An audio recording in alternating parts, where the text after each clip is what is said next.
Hello, it's Cathy Cassidy and I'm here to read you chapter 6 of SUNDAE Girl. So I hope you've all had a good weekend and that you're handling the lockdown okay, because chapter 6 is all about Christmas, so it's going to take you back to happier times, although looking at the picture above the chapter I'm not 100% sure, so we're just going to have to wait and see. Okay, my Christmas stocking holds a tangerine, chocolate coins, gel pens, nail varnish and tinsel-trimmed hair slides. Under the tree there is a concise encyclopedia for students from Grandad, neon pink curling tongs that look like an instrument of torture from Mum, and a polka dot skipping rope from Gran. We've all slept in because we stayed up late at midnight mass. We eat cornflakes, tangerines and selection box sweeties for breakfast, and it's past 11 before anyone remembers the turkey. Grandad lifts it out of the fridge, pale and goose-pimpled and sad. We have to make stuffing, I say, looking for instructions on the side of the packet. Boiling water and a lump of butter, mix it up with a fork. I put the kettle on. You're only supposed to have turkey at Christmas, Gran says helpfully. It's such a lot of bother. You can say that again, Molly love. Rose, Grandad calls through to Mum, can you remember how long the turkey needs? Oh, hours, I think, she says vaguely. If we put it in now, it should be ready for 3. She wanders through, cradling a black coffee and massaging her forehead. She didn't show up for midnight mass. She was on a girls' night out with Sue from the hairdressers. Gas mark 4, do you think? Grandad puzzles. He shovels in a few spoonfuls of stuffing and lifts the poor turkey into the roasting tin. It's disgusting, all white and clammy, like a really overweight chicken. You can see where its feet have been chopped off, and its head. Suddenly, I'm thinking of turning vegetarian. The last time we had roast chicken, it came golden brown and crispy from the chippy on the corner. The time before, it was cold cuts from Tesco. It's a long time since we've tried to cook meat from scratch. How do people manage it? Grandad peels some spuds and sticks them in the roasting tin around the turkey, then slams the whole thing into the oven. I tip in a packet of frozen sprouts into a saucepan for later and sit the Christmas pudding on top of the microwave. Dad, Mum, Jude, you're missing the film, Mum shouts. It's not like missing the film would be a problem. We've seen it 1,000,000 times already. It's Mum's favourite, The Wizard of Oz, and it used to be on TV every Christmas when she was a kid. Now it's still on every Christmas and quite a few other days too, because Mum's boyfriend Giovanni, he's Italian, bought her the DVD. The adults squash up on the sofa and I stretch out on the floor with Toto. He is named after the dog in the film, which is unsettling because the original Toto is a small dishevelled terrier and our Toto is a long-faced, mournful Afghan hound with flowing hair, a kind of canine supermodel. For a while there is no sound except the quiet clickety-click of Gran's knitting needles and Judy Garland in the film singing Over the Rainbow. It's a musical, the kind of film that's magical when you're 6 years old and seriously hard work when you're 12.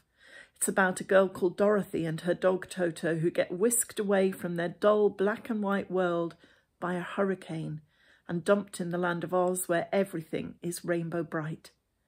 Why can't my life switch into glorious technicolor, Mum asks with a sigh. Why is everything always so dull? Meanwhile, Dorothy puts on her ruby slippers and sets off along a yellow brick road to find the Emerald City and a wizard who can help her get back home. Along the way, she meets a scarecrow with straw for brains, a tin man with no heart, and a lion with no courage. Story of my life, Mum says, like she always does. Your dad was the scarecrow, Jude. Shocking dress sense and no more sense than he was born with. And Tom was a handsome waster in a leather jacket that I remember vaguely from childhood. Tom's the Tin Man, Mum declares, no heart. As for Giovanni, he's the lion, no backbone.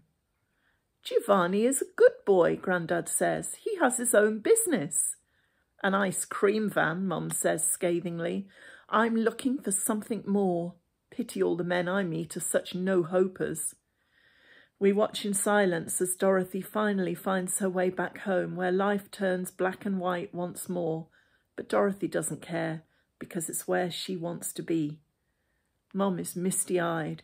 She slopes over to the piano, sits down and spreads her fingers over the keys.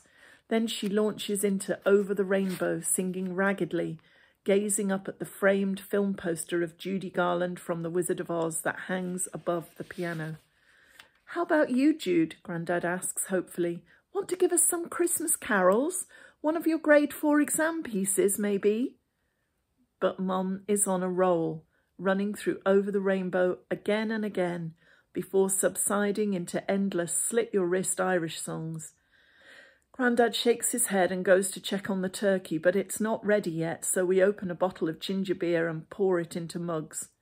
Alcohol is banned in our house, even at Christmas, on account of Mum's problem. We have mince pies warm from the microwave and cream, sitting back to pull crackers and watch the Queen's speech. Grandad huffs and grumbles and swears under his breath all the way through. It's his favourite part of Christmas. Then we play Cluedo and Pontoon and charades, and Mum styles my hair into corkscrew ringlets with the neon pink curling tongs and twines tinsel into Toto's fur. It's past 7 by the time we're ready to eat. The turkey sits in the middle of the table, dry and dark and blistered. Around it the roast potatoes are black and shrivelled, and the dish of sprouts looks like sludge green soup.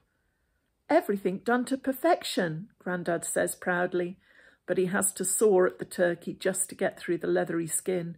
He wrenches off a clump of meat and offers it to Mum.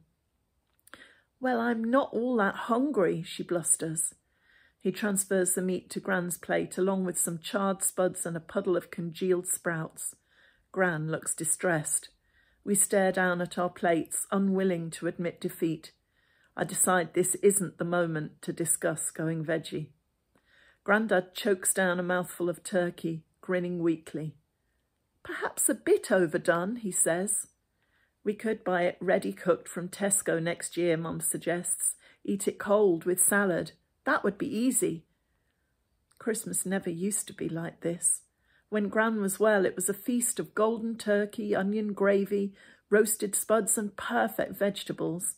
One year, Gran helped me to make mashed potato snowmen with strips of roasted red pepper for scarves and cloves for eyes and buttons. Everybody said they were the best thing ever. We used to do our own Christmas pud too, as well as a big iced cake and special mincemeat with grated orange rind and tons of fruit and spices. In those days, the Christmas tree was always real.